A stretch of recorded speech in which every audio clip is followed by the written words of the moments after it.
Yo, SK MHD. Wandalilay,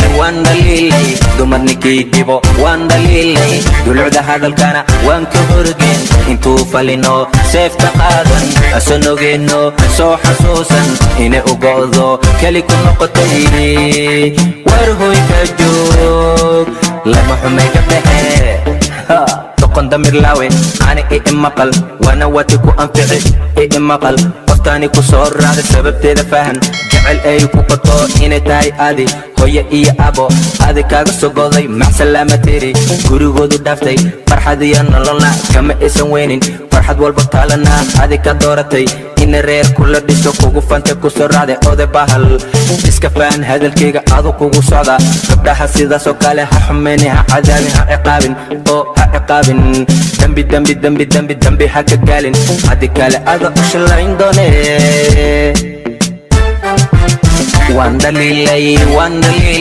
dumar ninkii dhibo waan dhaliilay, dulucda hadalkana waan ka horgeen, intuu falino seefta qaadan asanogeenno soo xasuusan inay u go'do keli ku noqotay. War hoy ka joog lama xumay ka baxee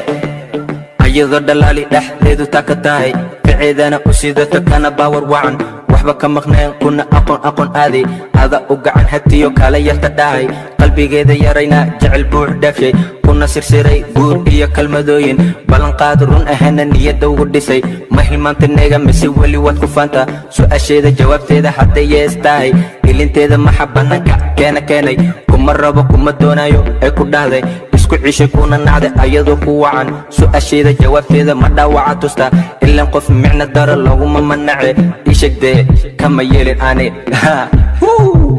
waan dhaliilay, dumar ninkii dhibo waan dhaliilay, dulucda hadalkana waan ka horgeen, intuu falino seefta qaadan asanogeenno soo xasuusan inay u go'do keli ku noqotay. War hoy ka joog lama xumay ka baxee iska sabar kol haddii kalgaceelkaad u kamilto gaaran waayay haqooma meenin hana qandoonin adigaa ku qaldoomay gacanta ka qabtay inuu garad leeyahayna una mooday haddii uu ka wacday ballankii ku booday ilaah baa adduunyada u abuuray aakhire ha ku dayanino samir nafta tusi hana ciishoon hana murugoonin kugu dhacday qadar rabbi waa la qata u adkaysa uguna samir darajo wacan midaas baa ku mudan adigoo fiirini xiriirkeeni wacanay. Waan dhaliilay, dumar ninkii dhibo waan dhaliilay, dulucda hadalkana waan ka horgeen, intuu falino seefta qaadan asanogeenno soo xasuusan inay u go'do keli ku noqotay. War hoy ka joog lama xumay ka baxee waan